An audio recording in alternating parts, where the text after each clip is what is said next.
Enormous walls of bare granite, ridges sharp as a blade, cutting the sky at 14,000 feet.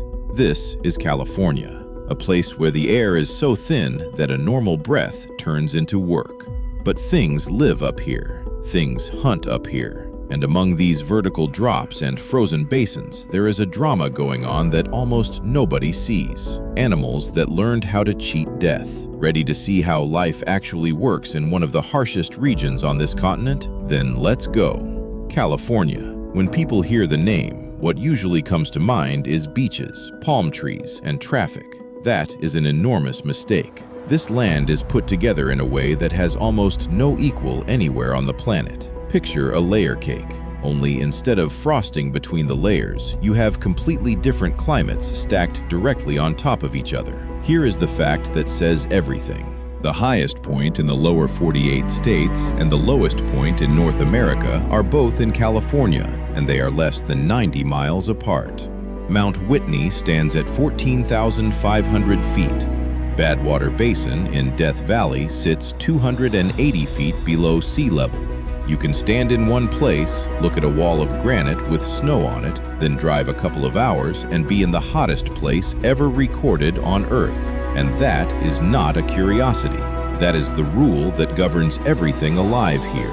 You can stand in a basin where the thermometer is choking at 120 degrees, surrounded by dust, salt crust, and dry thorn, with air that burns your lungs. And directly above you, right over your head, there is ice. Up there, at the same moment, it is well below freezing with a wind that will take the feeling out of your hands in minutes. On the same day, in the same county, the difference between the bottom and the top can be 60 degrees. 60. That is not weather. That is two different planets touching, and the local animals have to work inside that. Nobody promised them anything comfortable. Life in California is a permanent, non-stop climb. There are no gentle transitions here like there are in the eastern forests. Walk 2 miles uphill and you are in a completely different world. You go from creosote desert to sagebrush, from sagebrush into oak and pine, from pine into fir, and then suddenly you are on an alpine slope that runs straight into permanent ice. So the animal community here is unbelievably uneven. Down at the bottom, a porcupine is working through the brush at night and sleeping through the heat in a rock crevice. And 4 vertical miles above it, through a whitening storm, a bighorn ram is picking his way across a ridge where that heat would be a nightmare. They live in the same state, they look at the same mountains, and they will never once meet. Different floors, different worlds. The mountains put a wall between them and made each one evolve on its own. And every one of those floors is occupied. Every canyon, even the ones that look completely dead at first glance, has somebody's hunt going on inside it. Let's climb a little higher to where the last stunted trees give up and clean rock begins. This is the country of the Sierra Nevada bighorn sheep, and honestly, it is one of the most impressive hoofed animals on the planet. If you think a sheep is a boring animal, a bighorn ram will change your mind in about 1 second. Picture a heavy male pushing 200 pounds with a set of horns curling back and around that can weigh 30 pounds on their own. Those horns look like a piece of medieval equipment, but the astonishing part is how the animal moves. Forget physics. Bighorns live on faces so steep that a person gets dizzy just looking down them. A ledge as wide as your hand over a drop of several hundred feet is an ordinary walking trail to them. The hoof is the reason. The outer rim is hard and sharp for catching an edge, but the pad in the middle is soft, rubbery, and slightly concave, and it grips rock the way a climbing shoe does. A bighorn can launch at a vertical wall, take one push off a crack you can barely see, and keep going up. But why live in that kind of hell? The answer is simple. Safety. Up on those faces, almost nothing can reach them. Almost. Because every cliff has its shadow, and the name of that shadow is the mountain lion. There is no animal on this continent better at dissolving into gray rock. A lion can lie on a ledge 60 feet from a group of sheep for hours, and not one of them will notice until it is far too late. Hunting up here is pure risk. You cannot simply run something down on this ground. You have to go after it into a place where a mistake is fatal. Sometimes predator and prey come off a slope together, knocking rock loose the whole way, and both of them are gambling with the fall itself before anything else happens. And high above, a golden eagle turns in slow circles, waiting patiently for the mountain to collect what it is owed, so it can come down for what is left. Now let's go all the way to the top, to the country above the tree line. Up here, the landscape looks more like Mars than California. Enormous gray basins burned by ultraviolet and scoured by wind. 12,000 feet and higher, no trees at all, or almost none. The grass is thin, stiff, and dry. In summer, the sun up here will burn your eyes, and in winter it is severe cold with a wind that never really stops. And on top of all of it, there is not enough oxygen. The air is thin enough that somebody who came up too fast will be sitting down with a headache inside an hour. And even here, things are living. In the White Mountains, just east of the Sierra, there is something that should not be possible at all: the bristlecone pine. These are the oldest individual living things on Earth. Some of them are close to 5,000 years old. They were already ancient trees when the pyramids were being built. And they are old precisely because the conditions are terrible. A bristlecone grows on dolomite, a pale rock almost nothing else can use, in soil with nearly no nutrients, in a place with almost no water. It grows so slowly that its wood becomes dense and full of resin and simply refuses to rot. Insects cannot get into it. Fungus cannot get into it. Fire mostly cannot reach it because nothing grows nearby to carry flame. The tree survives by being in the worst place available and refusing to leave. Alongside that, on the highest slopes, the Sierra Nevada bighorn works ground above 12,000 feet through the summer, and mule deer push right up to the edge of the snow. This is where the animals go when they want to be somewhere nothing can follow, and the hunters came up after them anyway. Coyotes work these heights, and they are not the same animal you see on the edge of a town. They are heavier, thicker in the coat, and they know every drainage. And the gray wolf has come back to California after being completely gone for nearly a century. The last one in this state was killed in the 1920s. Then, in 2011, a single collared male walked in from Oregon and crossed the state line. And since then, packs have established in the northern counties. Every one of those animals is tracked. There are only a few dozen of them, but they are here. Now let's come down a little to the alpine meadows. In summer, for a short couple of months when the snow pulls back, this country comes alive. And if you look closely at the dry, rocky ground, you will see it is riddled with holes. Welcome to the underground cities of the high country. The main builders are yellow-bellied marmots, fat, comical, rust-colored animals that appear to do nothing but whistle and lie on warm rock. Do not let that fool you. Marmots are the foundation of this entire system. Without them, the whole thing would come apart. With those heavy front legs, they move tons of hard, rocky soil, which lets thin alpine plants take hold in ground that would otherwise be sealed. Their abandoned burrows become housing for dozens of other species, from snakes and spiders to ground squirrels and small predators. And most of all, marmots are food. High-calorie, reliable food for everything around them. Coyotes hunt them. Foxes hunt them, lions take them, and so does everything that watches this world from above. The moment a marmot loses focus and gets too far from a hole, something comes down out of the sky. And the biggest thing in that sky is the California condor. This is the largest flying bird in North America. Its wings span 9.5 feet, and a full-grown bird weighs over 20 pounds. When a condor is standing on the ground, it looks genuinely unsettling. Bare head, heavy hooked beak strong enough to open the thickest hide, and a flat, unimpressed stare. In the air, it is something else entirely. Condors barely flap.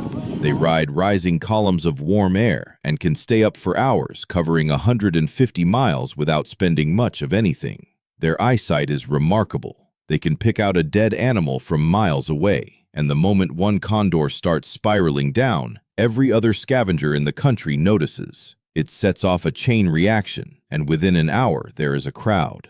And these birds nearly disappeared completely. In 1987, there were 22 California condors left alive on the entire planet, and every single one of them was taken into captivity because leaving them out there meant watching the species end. Everything flying today came from those 22 birds. There are now a few hundred, about half of them in the wild, and every one is numbered, tagged, and known. Alongside them work the turkey vultures, which do something no other bird here does. They find carcasses by smell, flying low with their nostrils open, following a scent trail through the air. Between the condors and the vultures, this country stays clean. Their stomach acid is strong enough to handle bacteria that would kill almost anything else, which makes them a filter that stops disease from spreading. In these mountains, nothing is wasted. Resources are too valuable to leave lying around. Now let's drop the elevation completely. Forget ice and thin air and rock. We are going down into the river valleys of the Central Valley, along the Sacramento and the San Joaquin. And what is waiting there is a completely different reality. Riparian forest. That is the technical term, and it is far too gentle. These are genuine jungles, dense, impassable thickets of willow and blackberry, cottonwoods with wild grapevines running up them, and tule reeds standing twice the height of a person. It is humid, it is still, it smells like warm water and rotting vegetation, and you can see about 10 feet. It is a perfect place for anything that likes to hide and strike from cover. Up on the peaks, everything is exposed. Down here, everything happens in total concealment. You can walk past a large animal at arm's length and never know it was there. So who lives in it? Start with the bobcat. This is not somebody's house cat. This is a long-legged predator with tufted ears that can go past 30 pounds. A miniature lynx. It moves through the reeds without a sound, hunting pheasants, rails, and marsh rodents. It does not care about the heat. It swims well and it climbs the reed stems with absolute confidence. But this country holds more than small cats. In these thickets, there are feral hogs, and there are tule elk. The tule elk is found nowhere else on Earth. It is smaller and paler than a Rocky Mountain elk, and it was reduced to a handful of animals in the 1870s, possibly fewer than 10, all of them on a single ranch. Everything alive today came from that one group.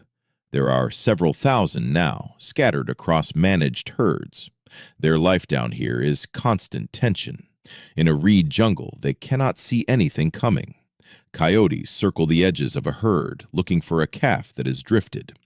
Their calls at night carry across the water and remind everything in the lowlands that relaxing is not an option. One wrong step, one stick cracking under a hoof, and something comes out of the reeds. The laws down here are no softer than the ones on the ice. They just smell like warm mud instead of stone. Come down out of the mountains and into the real oven. The desert basins of southeastern California in summer are a place where sensible animals do not move at all until the sun goes down. The sun does not shine here so much as hit. The ground cracks, rocks get hot enough to hurt. It looks like nothing lives here at all. That is completely wrong. Life here just went underground, into the crevices and under the stones and down into deep burrows, and that life is extremely dangerous. Up in the high country, an avalanche or the cold can kill you. Down here, death is literally moving around near your feet. The animal that owns this ground is the Mojave rattlesnake. It is not a large snake by rattlesnake standards, 3 or 4 feet, but its venom is in a category of its own. Most rattlesnakes carry venom that destroys tissue. This one carries a component that shuts down the nervous system, and drop for drop, it is among the most potent of any snake on this continent. A bite from one is a medical emergency, and out in this country, hours from a road, that is a very serious problem. And it blends into the ground perfectly. A dusty gray-green with faint diamonds is invisible against dry desert pavement. You can be standing a couple of feet from one and have no idea, while the heat-sensing pits between its eye and nostril have already built an accurate picture of exactly where you are and how warm you are. It sees you in total darkness as a shape made of temperature. It will usually rattle. That sound is a warning, and it is meant to be understood, but it does not always, and the strike is faster than you can react to. Alongside it in the same country is the red diamond rattlesnake, a much larger animal that can go past 4 feet, and the sidewinder, which is a small, pale snake that solved the problem of moving on loose, hot sand by throwing its body sideways in loops, touching the ground at only 2 points at a time. It leaves a track like a row of parallel J-shapes, and it is the fastest snake on sand in North America. There is also the animal that hunts all of them, the California king snake. It is not venomous at all. It kills by constriction, and it is essentially immune to rattlesnake venom, which means it does something that seems impossible. It hunts rattlesnakes deliberately, takes the bite, holds on, and eats them. In an area with a healthy king snake population, rattlesnake numbers go down. It is one of the few animals in this country that a rattlesnake has genuine reason to avoid. And when night comes and the snakes go off to digest, a different set of animals takes over. If you are afraid of spiders, this is not your region. The one that will get your attention is the solifugid, which people out here call a wind scorpion or a sun spider. It is neither.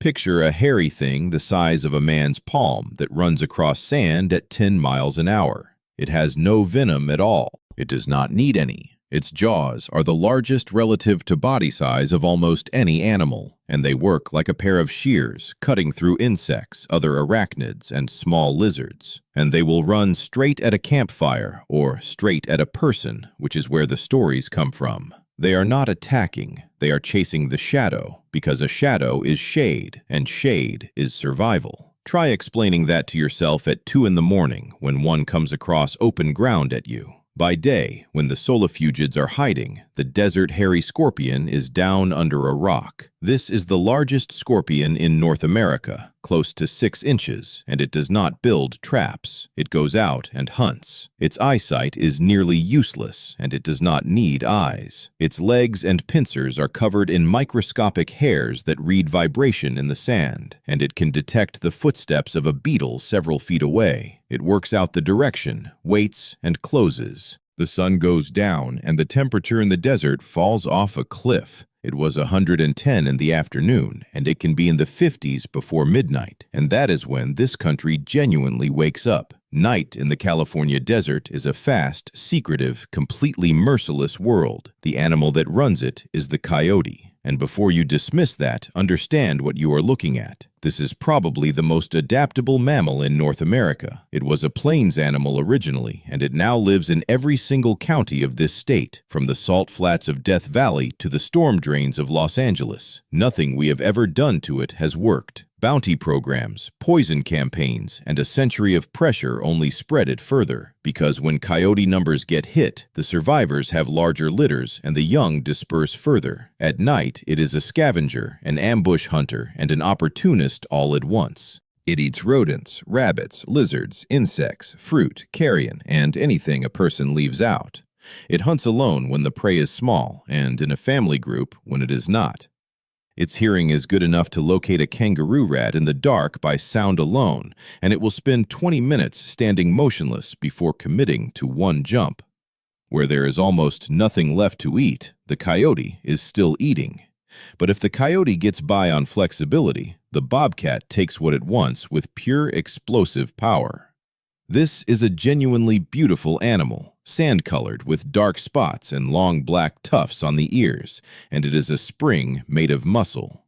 Its back legs are strong enough that it can go straight up 10 feet from a standstill. Why would a cat need that? To take birds out of the air. Picture it. A covey of quail comes off the ground in a panic. The bobcat goes up into the middle of them and comes down with one before it has landed. That is not exaggeration. It is a documented hunting method. Its main food out here is jackrabbits and kangaroo rats.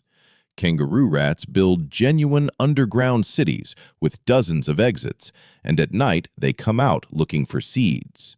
A bobcat will lie beside a burrow entrance for hours, exactly the color of the ground, not blinking.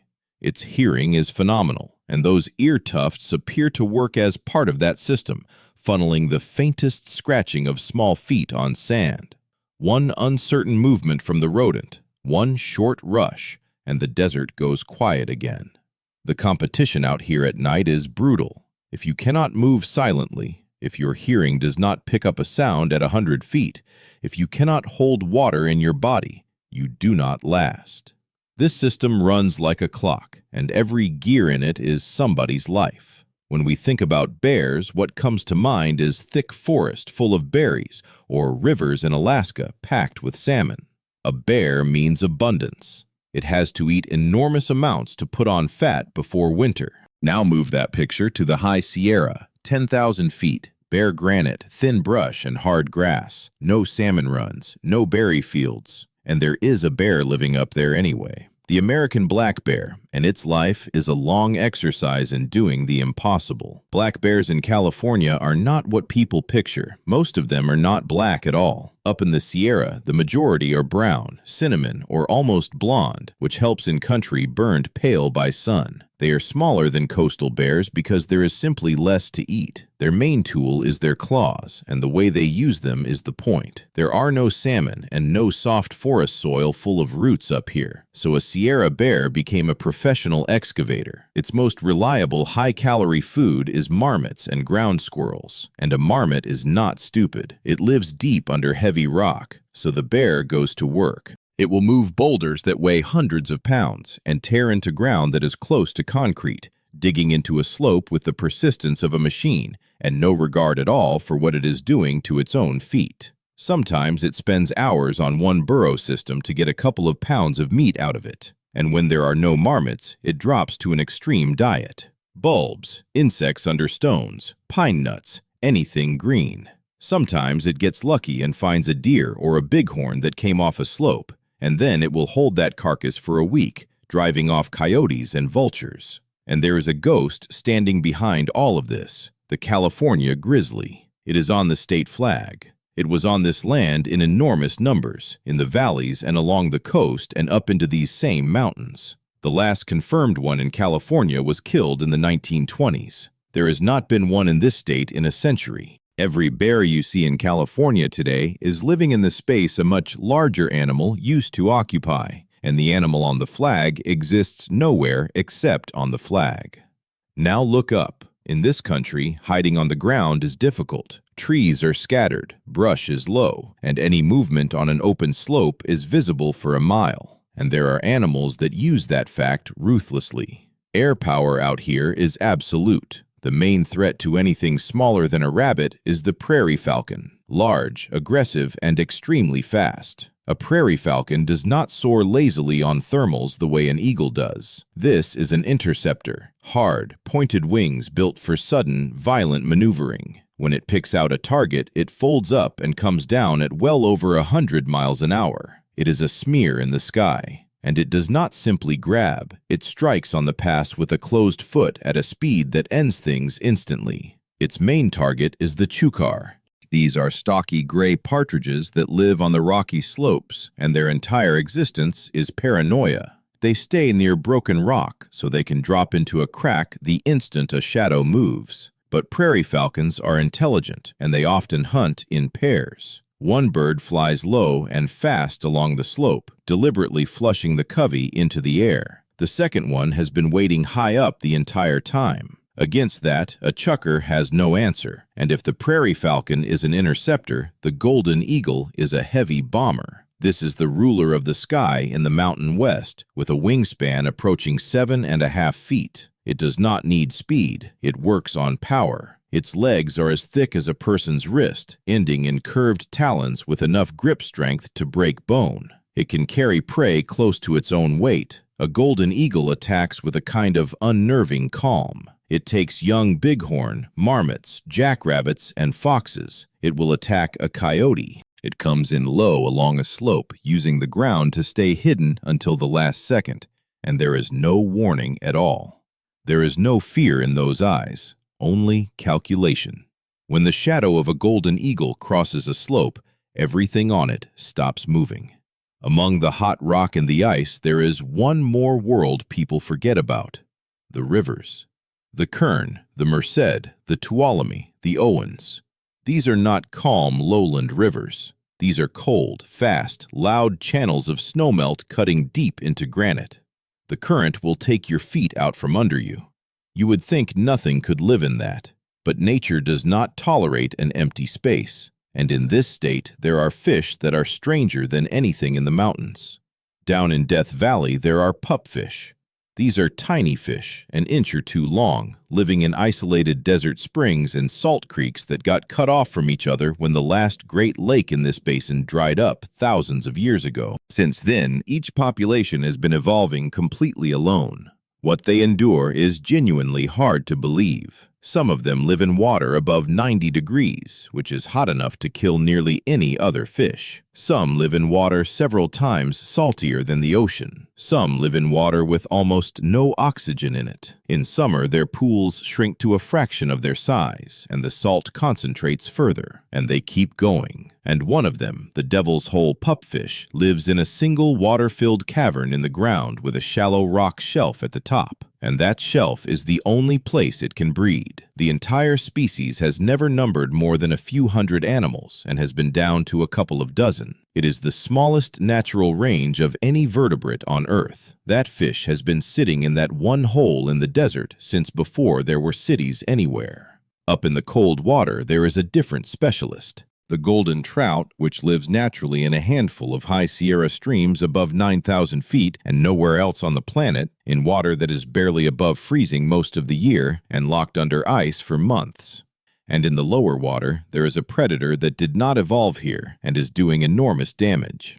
Introduced fish were dumped into these systems for a century for sport, and the native fish of California, which spent millions of years adapting to conditions nothing else could handle, mostly did not adapt to being eaten. The one native predator worth watching is the river otter. Seeing one is not easy. They live where the water calms into pools. An otter here is an extremist. It dives into water coming straight off the snow, works under sharp rock in almost no visibility, and comes back up fine because its fur is dense enough that its skin stays completely dry underneath. It slides through the current like mercury, taking fish out from under stones. And along the banks, garter snakes patrol wet rock looking for frogs, which somehow manage to lay eggs in tiny pools alongside the main channel.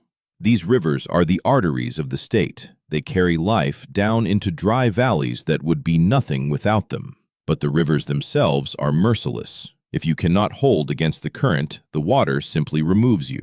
Let's say summer has arrived in the high country. Sounds pleasant, warm, sun, wildflowers. For the animals up here, it is not a vacation, it is a deadline. Summer at 12,000 feet is catastrophically short. A couple of months when the snow pulls back and the ground gets a little warmth into it. In that window, an animal has to breed, raise young, and store enough fat or enough food to get through 9 or 10 months of ice. Nobody relaxes. Everything works flat out, and the hardest workers on these meadows are pikas. They look like oversized hamsters with round ears and no tail, but they are actually close relatives of rabbits, and their lives run at an insane pace. Pikas do not hibernate. In winter, they live in the spaces deep inside rock piles under the snow, and to keep from starving, they need hay. A lot of hay. So, all summer, a pika works like a small harvesting machine. It cuts plants with its teeth, carries them out, and spreads them on warm rocks to dry in the sun, then hauls the dried bundles back into the rocks. A single animal will make hundreds of trips a day and build a hay pile that can weigh more than the pika does many times over. It looks charming. It is not. It is dangerous work. A pika is constantly exposed, constantly taking risks, and it is constantly being watched. The Sierra Nevada red fox knows the schedule of these little farmers perfectly. It does not run around a meadow after them, which would be a waste of energy.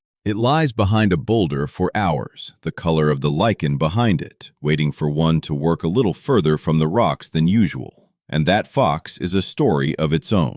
It is one of the rarest mammals in North America.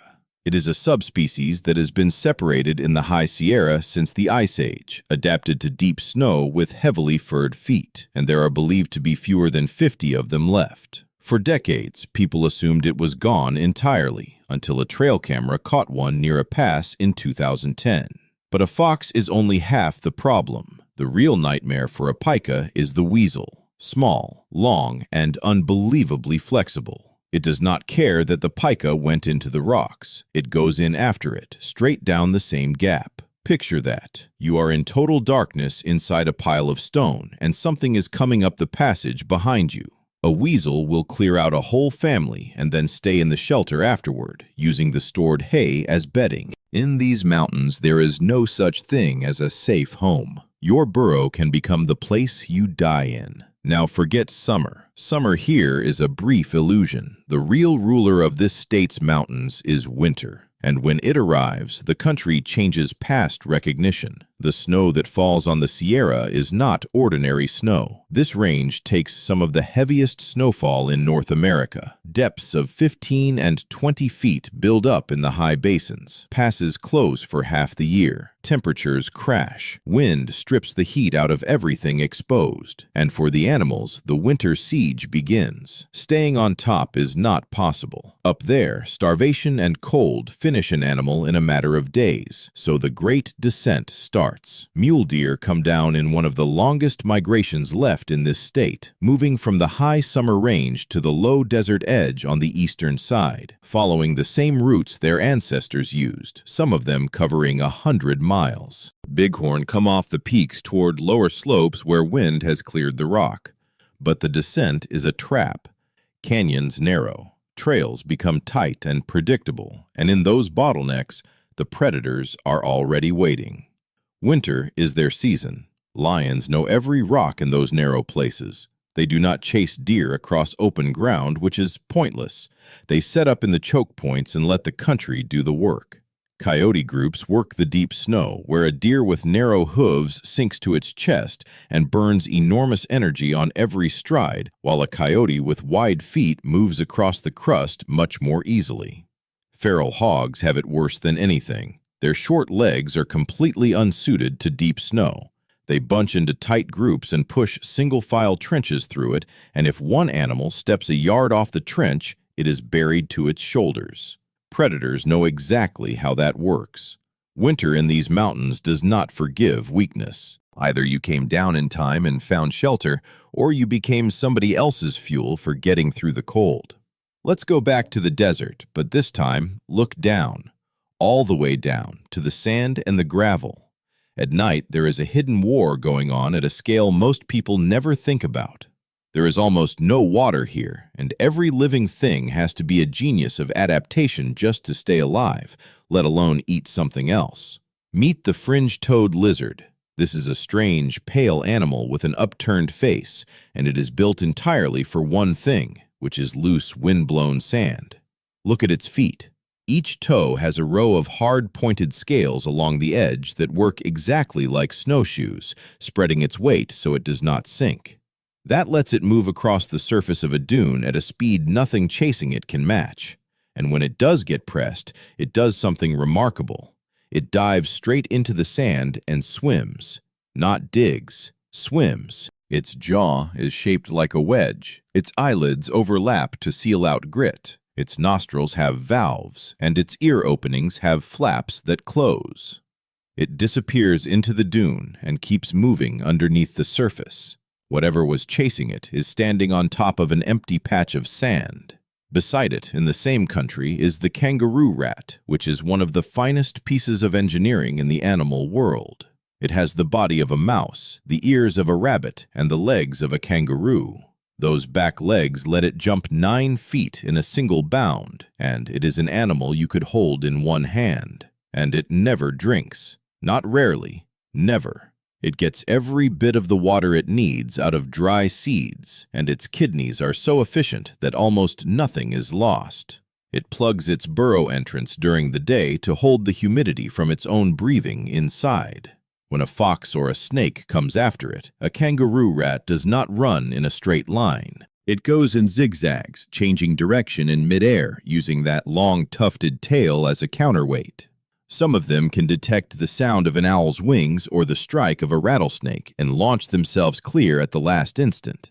There is footage of a kangaroo rat kicking a striking rattlesnake in the head in midair and landing on its feet. Out here, the survivor is the one who is faster, stranger, or more poisonous than everything else. We have talked about a lot of animals, but there is one that is the absolute symbol of wild California, its king and its ghost, the mountain lion.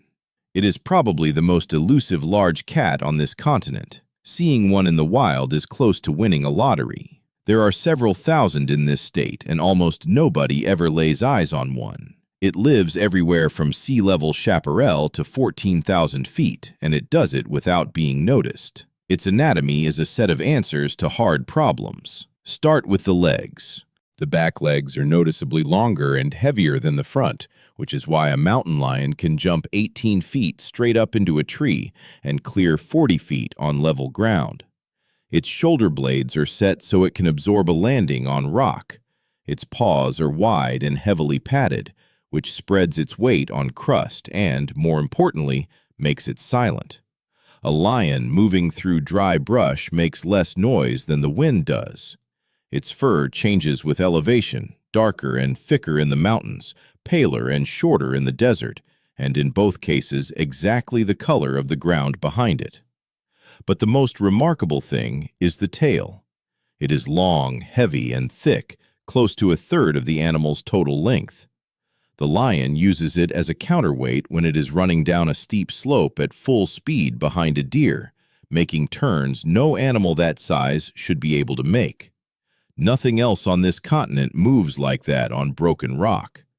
It hunts alone, and it has no margin for error. A broken leg from a bad landing means a slow death, so a lion is careful in a way that looks almost like cowardice, until you understand the arithmetic. It is a master of the ambush. It can lie on a ledge for hours, completely still, waiting for a deer to move into exactly the right position. And it does not roar. It physically cannot. The structure of its throat is different from a lion or a tiger, so a mountain lion is silent. It attacks without a sound, and it disappears into the rock afterward, leaving nothing behind but a set of very large prints.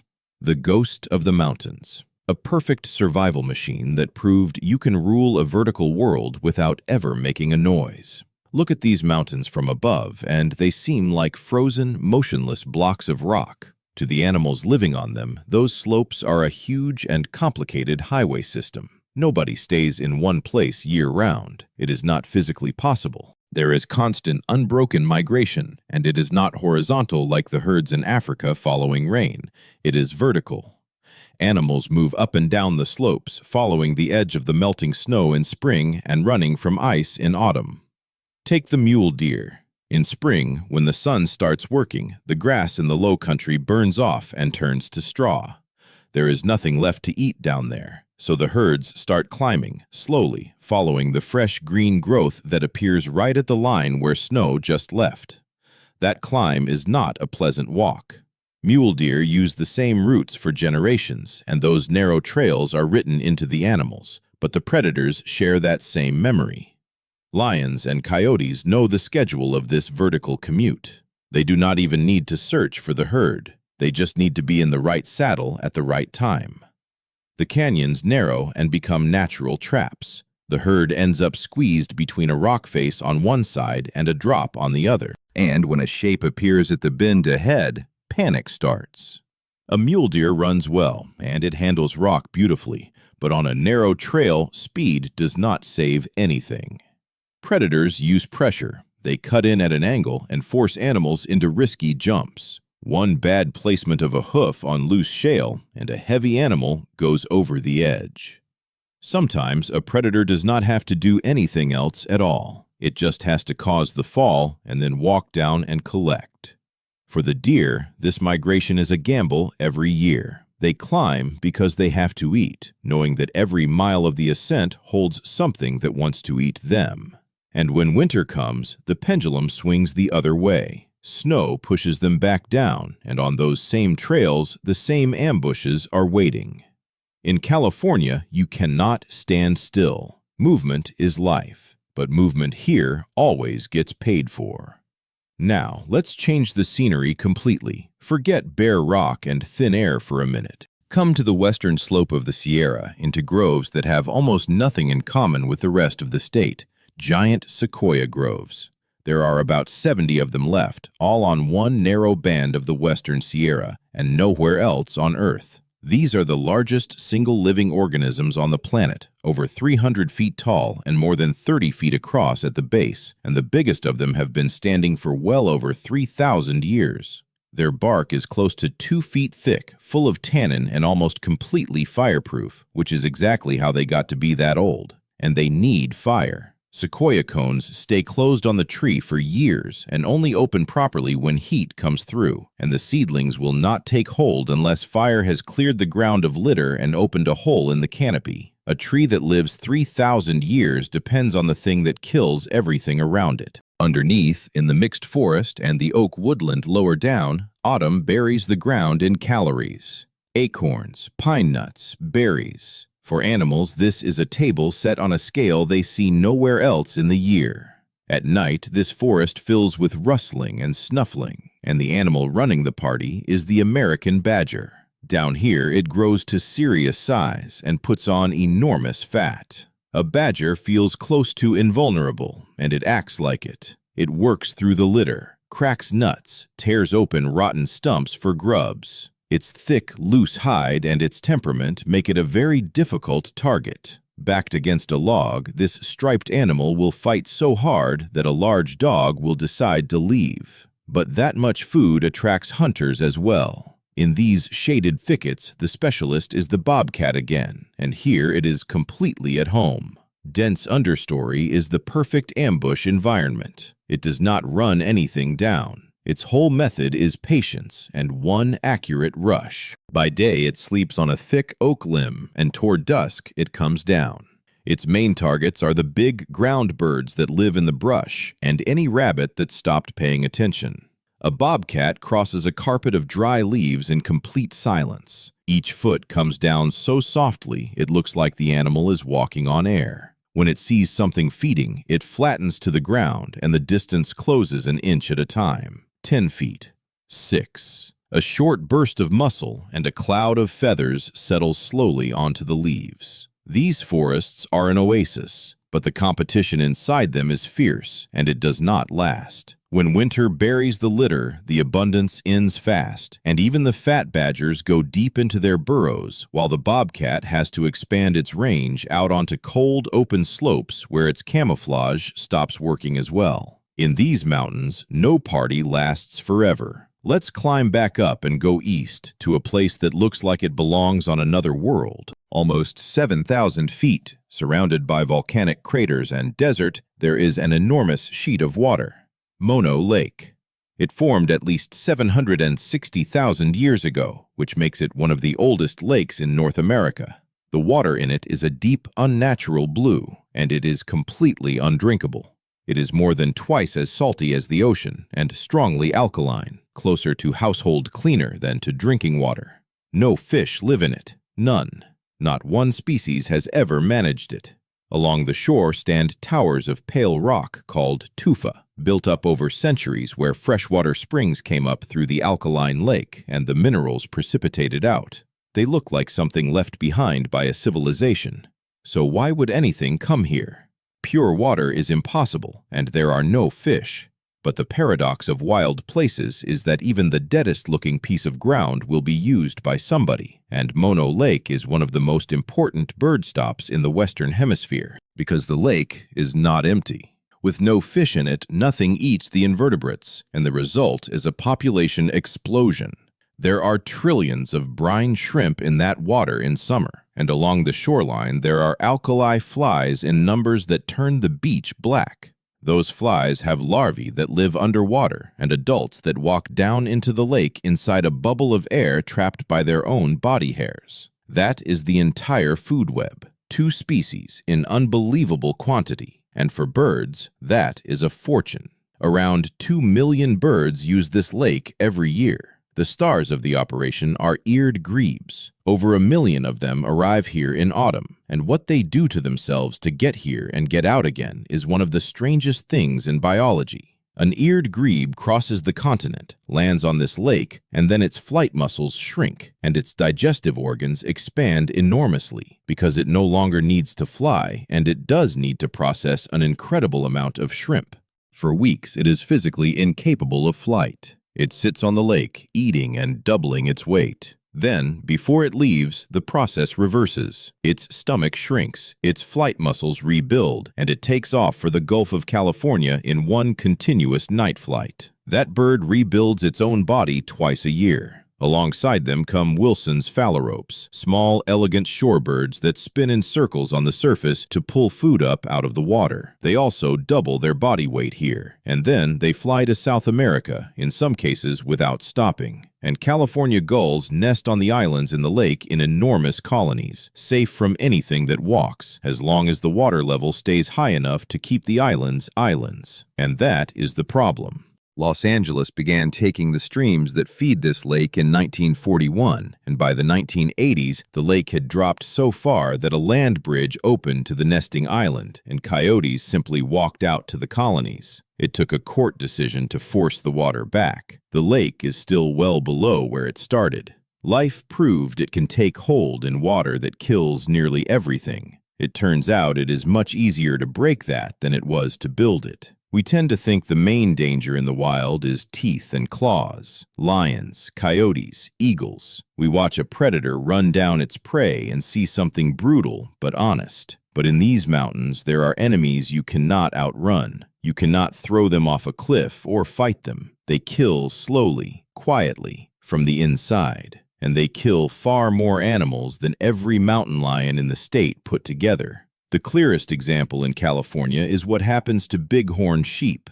Domestic sheep carry bacteria in their airways that they live with perfectly well. Bighorn have no resistance to them at all. One nose-to-nose contact between a wild ram and a domestic flock on a grazing allotment is enough. The animal goes back to its herd, and within weeks, entire groups start coughing. The die-off can take out most of a herd, and the survivors keep carrying it. So for years afterward, every lamb born gets infected, and almost none of them live. A single contact can suppress a herd for a decade. That is the reason Sierra Nevada bighorn nearly disappeared. In 1995, there were about 100 of them left in the entire range. Everything since then has come from a handful of surviving groups, and the recovery is still measured in a few hundred animals. On top of that, summer in the low country is the season for ticks and biting flies. When herds come down to feed, they walk into an ambush. Ticks hang in the brush and get into the softest places, around the eyes, in the ears. A single animal can carry dozens of them. They do not just take blood, they carry disease. An animal weakens, runs a fever, falls behind the group, and in this country, a lone animal is finished. Then there are botflies. They do not just bite, they lay eggs on the coat. The larva hatches, works through the skin, and lives under the hide, feeding on tissue, forming painful lumps. By spring, when an animal is already worn down by winter, the larvae cut their way out. Animals rub themselves raw on rock, trying to get relief, and cannot feed properly. In that condition, a predator does not need to work at all. And down in the low country, in colonies of ground squirrels, invisible fires break out regularly. Plague, real plague, carried by fleas, and it is still present in California's rodent populations. It can empty a colony in a couple of weeks. These mountains are a closed system. There are no veterinarians. Weakness is not tolerated. Predators in this system function as crude but effective sanitation, pulling out the animals that microscopic killers already marked and stopping the spread from going further. It is a filthy, invisible war that runs every single day, and the animals in it have no weapon except their own immune systems. California's mountains look endless and wild, but that is an illusion. Genuinely untouched country is getting smaller every year. People have used these ranges for thousands of years, and one of the oldest uses is grazing. Every summer, flocks of sheep and cattle move up to high pasture on public land allotments, following the same green growth the wild animals are following. And that is exactly where two worlds collide hard. To a mountain lion or a coyote, a flock of sheep is an enormous, slow, extremely unwise source of meat. Why spend hours stalking a mule deer on a slope where a bad landing ends you when there are hundreds of animals in a meadow that cannot really run? The temptation is enormous, especially in a hard winter when wild prey has moved out or died off. So the standing guard goes up. Livestock guardian dogs. Forget the idea of a pet. A working guardian dog in these mountains is something else. Great Pyrenees, Akbash, and similar breeds, animals that weigh well over 100 pounds and were bred for exactly one job over thousands of years. They are not herding dogs. They do not move the flock. They live inside it from the time they are puppies, and they treat it as their family. They do not bark for no reason. When something comes near at night, they go out into the dark to meet it well away from the animals. A confrontation between a guardian dog and the coyote group is short and decisive. The coyotes are faster and smarter, but the dog is much heavier and does not have a reverse gear. Coyotes often try to draw the dogs off one at a time, with one animal luring a dog behind a ridge where the rest are waiting. Experienced dogs know that trick and work together without leaving the flock. With a mountain lion, the situation is different. A lion comes over a fence without making a sound, and if it gets in among the animals, it can kill more than it needs in a single night, because a panicking flock in an enclosure sets off a hunting response over and over. The conflict here is unavoidable. Herders are defending their income. Predators, squeezed by lost habitat and reduced wild prey, come toward people because the alternative is starving. It is a closed loop. There is no villain in it. It is just the hard truth of what happens where two ways of surviving overlap on the same ground. Mountains are not only what sticks out, they are also what is hidden inside. California is cut through with caves, from limestone systems in the Sierra foothills to enormous lava tubes in the northeast left behind by old volcanic flows. And while the surface is dealing with ice storms or 120 degrees, down here, time has stopped. Total, absolute darkness. Not one photon. The temperature holds at the same level year-round. For a lot of animals, these caves are the only way to survive the weather apocalypse happening overhead. The main residents of these places are bats, and the one worth knowing is Townsend's big-eared bat. It gets the name honestly. Its ears are more than an inch long on an animal that weighs less than half an ounce, and when it is resting, it curls them back against its body like a ram's horns. Those ears are not a mistake of nature. They are an extremely precise acoustic instrument. In complete darkness, this bat sends out ultrasonic calls and reads the returning echo, and its hearing is sensitive enough that it can hunt moths in the air without ever using its eyes. It flies through narrow, winding passages at speed and never touches the rock. In winter, these ceilings turn into living carpets. Bats hook their claws into the roof, wrap themselves in their own wings, and drop into deep hibernation. The heartbeat slows to a few beats a minute. Body temperature falls close to the temperature of the cave. They hang like that for months, spending the fat they built up over summer as slowly as it is possible to spend it. And these animals are extraordinarily sensitive to being disturbed. Every time a hibernating bat is woken, it burns days of stored fat, warming itself back up. A few disturbances in one winter, and it does not make it to spring. Whole colonies have abandoned caves permanently after people started visiting them. Underneath them, in the thick layer of guano on the floor, blind cave beetles and millipedes work through the organic material. Because in a dead stone world, that is the only food there is. And the strangest part comes in autumn, when the surface temperature starts dropping fast. Into these same caves and crevices come animals you would not expect to find sharing space with anything. Snakes. Rattlesnakes need shelter from freezing, and they gather into deep cracks in rock, sometimes dozens of them together, coiled into a single mass, and go dormant until spring. The same dens get used generation after generation for decades. The cave becomes an enormous natural bunker where flying mammals and venomous reptiles sleep side by side in the dark. Come out of the caves and look straight up at the walls. Sheer granite, smooth as glass, running down hundreds of feet. Without climbing gear, a person has no business there. For birds, it is ideal construction ground. At heights where a person would get dizzy, there is a huge amount of life going on. These are genuine cliff cities. The specialists here are white-throated swifts, black and white, narrow, shaped like a crossbow bolt, and they are among the fastest birds in level flight in North America. They do not fear the wind that hammers these faces. They use it. You can stand at the edge of a drop and watch a flock of them simply fall into the void. catch a rising current and get flung back up, tumbling and playing in the air. Their calls, sharp and rattling, carry down the canyons for a long way. They nest in cracks in the rock that nothing can reach, and they mate in free fall. Two birds lock together in the air and drop, spinning hundreds of feet down before separating and pulling out. Why build on that kind of insanity? The answer is simple: safety. No fox, no weasel, not even a lion can get down a smooth granite face to their nests. Eggs and young are completely out of reach from anything on the ground, but in the mountains there is no such thing as perfect defense. If the enemy cannot come by land, it will come from the air. And that enemy is the peregrine falcon, the fastest animal on the planet.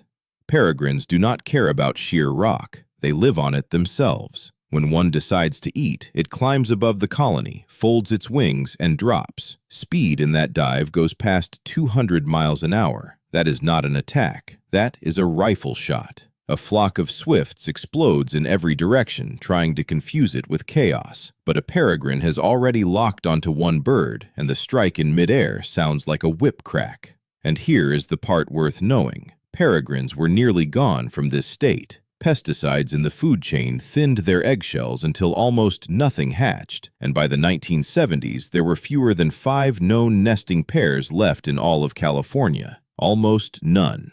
Today there are hundreds, nesting on cliffs, bridges, and downtown buildings. That recovery happened because one chemical was banned, and people spent decades putting birds back on ledges by hand. California's mountains are a trap in time. A lot of the animals here got locked in place thousands of years ago, when the last ice age ended. The climate warmed, the lowlands turned into hot desert and dry grassland, and the animals built for cold had to retreat. The only escape route was up, into high country, where conditions stayed as harsh as they had always been. Those animals are living fragments of the ice age, relicts. The clearest example is the pika. Think about the life it has. 9 months of the year, its meadow is under a thick layer of snow. It does not hibernate. It goes into the space between the ground and the underside of the snowpack, where the temperature holds near freezing instead of dropping to 20 below the way it does on the surface. It works through tunnels in there, living on the hay it spent all summer cutting. And the pika is in serious trouble because it is built for cold and cannot handle heat. A pika exposed to temperatures in the 70s for a few hours can die of it. As the low edge of the snow moves up the mountain, the pika has to move up with it. And a mountain has a top. Populations at the bottom of the range have already vanished from slopes where they were common a few decades ago. There is nowhere left for them to go. There is also the wolverine. There was exactly one wolverine in California for over a decade, a single male that turned up in the northern Sierra in 2008, thousands of miles from any known population, and lived alone in that country for years with no possibility of ever meeting another one. A second animal was documented recently. That is the entire California wolverine story. One and then maybe one more. And there is the Mount Lyell shrew, an animal so restricted and so rarely seen that for decades nobody had a confirmed photograph of a living one. It lives in a narrow band of wet, high-elevation habitat and essentially nowhere else. But even under several feet of snow, none of these small animals is safe. The Sierra Nevada red fox, desperate for food in winter, has mastered a technique for exactly this. Its hearing is phenomenal. It moves across an open snowfield, stops, tilts its head, and listens. It can hear a vole scratching at a root under 1.5 feet of snow. Then it tenses, launches almost straight up, and dives nose first through the crust. A couple of seconds of movement under the surface, and it comes back out with what it came for. Even being buried alive is not enough to hide from the rules of these mountains. Let's come down to the foothills one last time. Peak of summer, temperatures well past 100. The small creeks have dried out. Ponds are cracked plates of mud. Water becomes the most valuable resource in the country, worth more than any meal. All that is left are a few deep springs and shrinking pools in rocky washes. And around those last pieces of water, the most tense scenes of the year play out. A waterhole in summer is not a place to relax. It is the highest risk location in the entire landscape, the one point where every interest in the country crosses. Picture late evening. The sun is down, but the rock is still throwing heat. A porcupine comes down toward a muddy pool, and its quills rattle as it moves, which is a warning to everything nearby. I am going to drink. Do not interfere. It puts its face into the water, and its ears never stop turning. It knows perfectly well that it is being watched. Around the pool, back in the dry brush, are the animals that also need water and would much rather have meat. Coyotes. They will not go at an adult porcupine. Those quills are not something any predator recovers from casually, and a face full of them means an animal that cannot eat and does not survive. So the coyote drinks quickly, nervously, watching in every direction. There is an unspoken truce at the water, and it is hanging by a thread. If a young or injured animal comes down to that pool, the truce ends in a second. Predators know that thirst will bring everything to them. They do not even have to hunt. They just have to sit and wait. And in the crack between two hot stones right at the water's edge, a sidewinder is lying with its body half buried in sand. It needs the moisture too, but it did not come to drink. It came because small birds come down to the water at first light. A bird lands on a rock to take a couple of sips, and at that moment, the rock next to it moves. In a landscape running on a water deficit, the foothills turn into a hard game of chess. One wrong step toward the water, and you satisfy somebody else's thirst instead of your own. That is wild California.